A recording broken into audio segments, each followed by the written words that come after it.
On the way back from Lewis's funeral, my mom told me to start packing. She waited until the day before we left to tell Edie. I'm not sure if she wanted to make it easier or harder. I wish we'd stayed.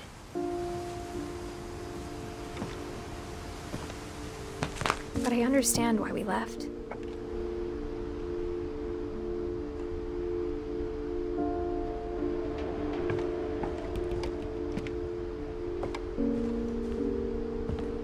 My mom ended up leaving everything behind. What happened that night had been coming for a long time. Maybe it should have come sooner.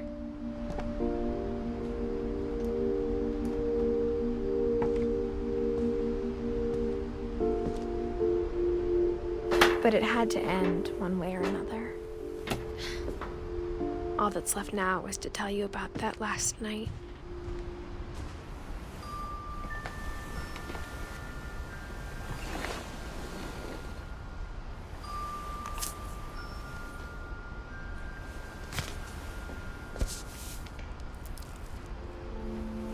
That whole last day, Edie just watched us pack and didn't say a word. Until supper, when she raised her glass and said, "To our final night together, and all our final nights apart." Grandma, you know what I said about alcohol. Some of your medications are very Edith, specific. I left a present for you in the hallway. Why don't you go open it? The grown-ups have to argue now. I'm sorry, you're right. We're all leaving tomorrow. Let's just enjoy our last... I'm not leaving. Edith, you're excused.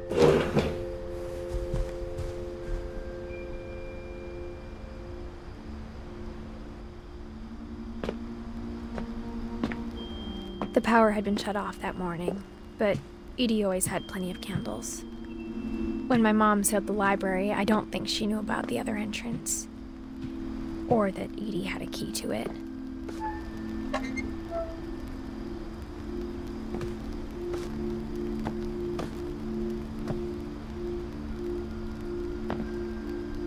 That thing you're afraid of isn't going to end when you leave the house.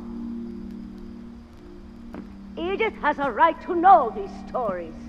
My children are dead because of your stories. I think it's best if Edith and I leave tonight.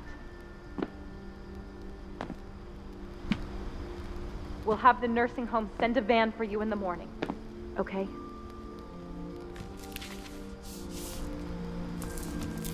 Dear Edith, there's so many stories I wish I could tell you, but there's only time for one.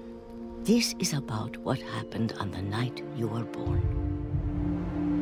That night, the tide went way, way out.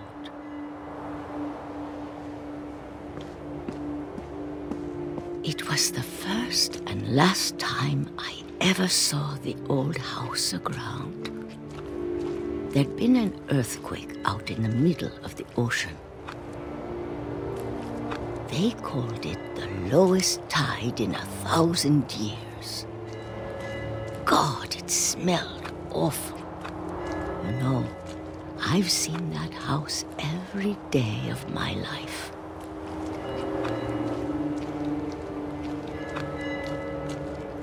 But I never thought I'd go back to it. When the fog rolled in, I lost my way.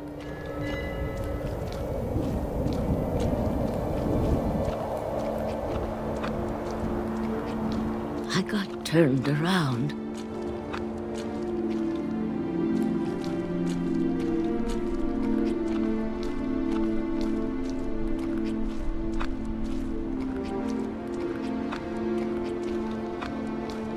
I started seeing things.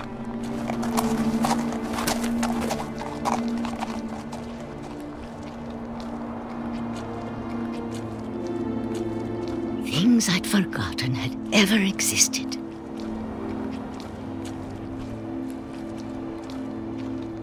But when I saw them, they felt like old friends. That night, a a lot of things came back to me. Or maybe I came back to them.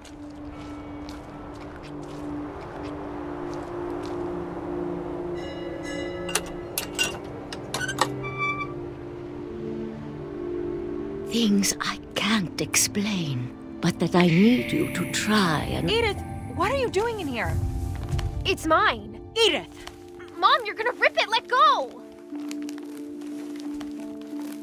I kicked and screamed, but Mom dragged me to the car.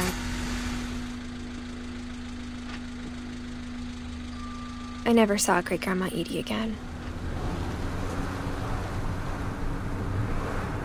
The next morning, the van came to pick her up, but she was already gone.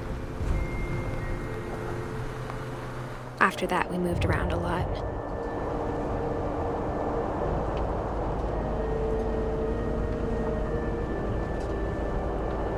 We both tried to make the best of it.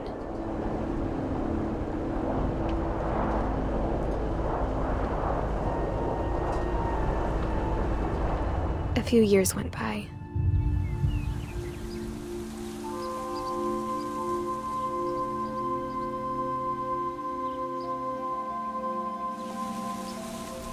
My mom didn't like to talk about it, but she started getting sick a lot. The rest happened pretty quickly.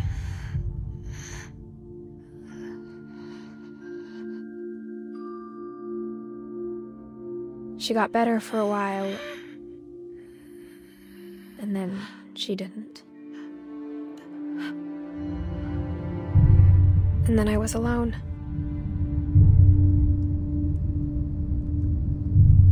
The last Finch left alive.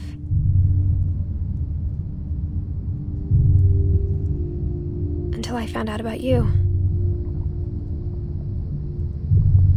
I'm still not sure what to tell you about all this. If we lived forever, maybe we'd have time to understand things. But as it is, I think the best we can do is try to open our eyes. And appreciate how strange and brief all of this is.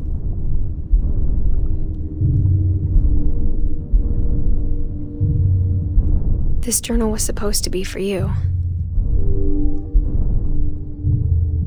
But now I hope you'll never see it. I just want to meet you and tell you all these stories myself. But I guess if you're reading this now, things didn't work out that way.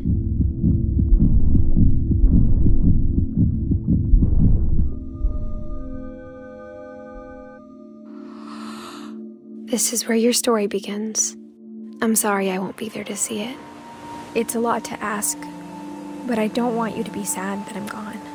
I want you to be amazed that any of us ever had a chance to be here at all. Good luck.